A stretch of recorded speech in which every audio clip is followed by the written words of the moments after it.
Wolf, y'all. Hot Rod, you right there. Charlie Wolf, y'all. Charlie Wolf, Charlie Wolf.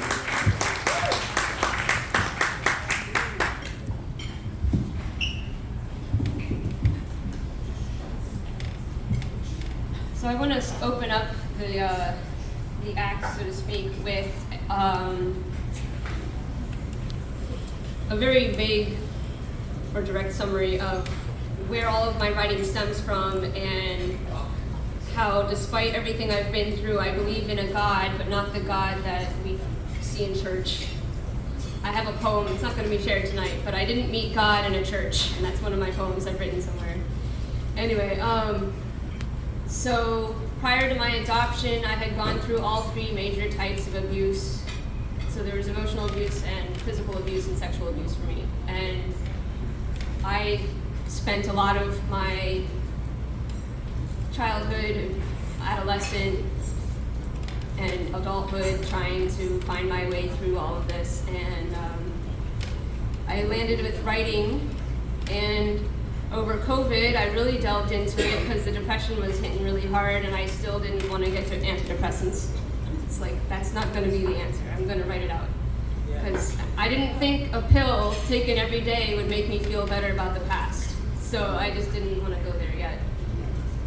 Anyway, so with that said, I'm going to start with my first poem, God is in Silence. And this was inspired by my journey along the Appalachian Trail, which is one of the things I chose to do to empower myself.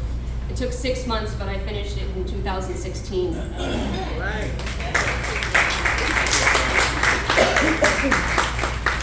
God is in the silence. God is the wind beneath my wings, allowing me to soar.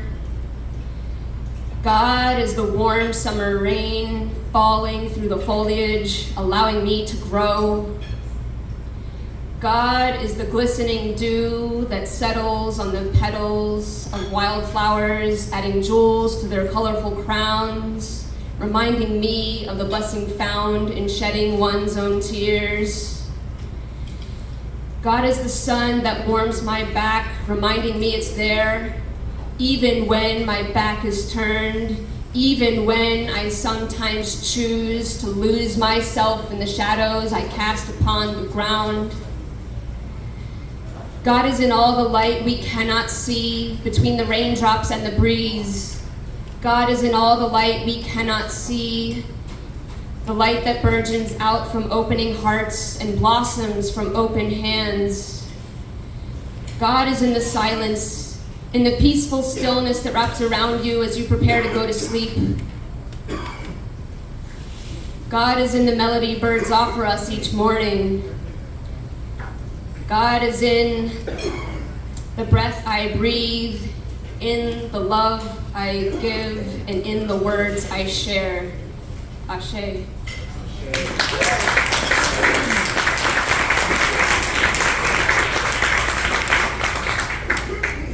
Next piece is called Chasing the Setting Sun.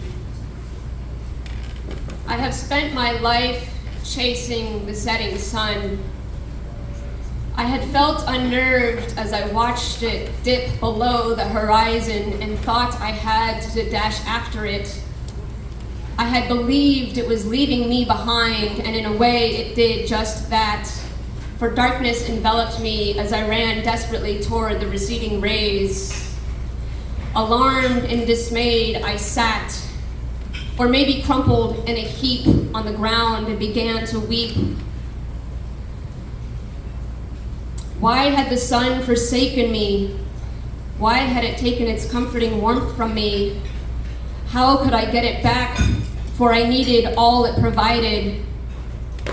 When I at last ran out of tears, I looked about and saw a few pinpricks of light in the sky and wondered what they could be. I didn't know heavy storm clouds were blotting out even more of them. Still feeling left alone in the dark, a torrential rain began to fall, buffeting harshly against my bare skin. Resigned to the deluge, I continued my peculiar search for the sun. How could something so big and bright hide from sight? Had I been able to see, I would have noticed many other souls questing for the sun. But as it was, I was certain of my lonesomeness. Then a moment came when the rain stopped, the clouds drew away, and I suddenly saw the beauty and grace of the unobscured night sky. It was then that I learned that even the darkness holds enough light to see by. It was then that I began to see the lost souls around me. Some could see the stars, but many still walked with hunched shoulders as if the storm was still raging, and perhaps for them it was. Of those who could see the stars, some were now content with the night, and others still yearned for the warm embrace of the sun. Feeling curious about the pinpricks of light, I began to study them.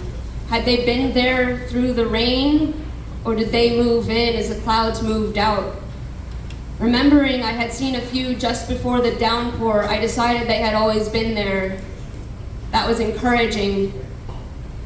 If millions of stars can hide behind clouds, then surely the sun has a place to hide. With that thought, I continued wandering. When my weary feet began to blister, I sat down once again. I thought to myself, I'm going about this all wrong. Resting a while, my delirious mind began to wander. What if the sun won't rise until we realize we are the sun?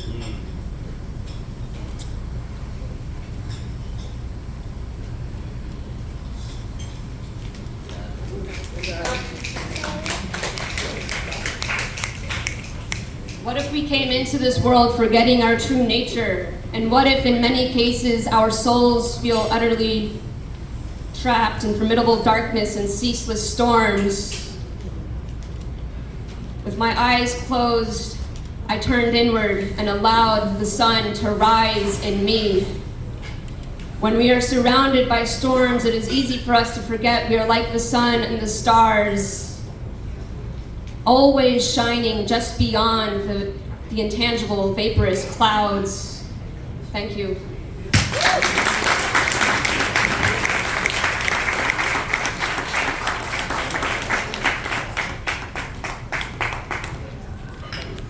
Charlie Wolf, y'all. Charlie, Charlie, Charlie.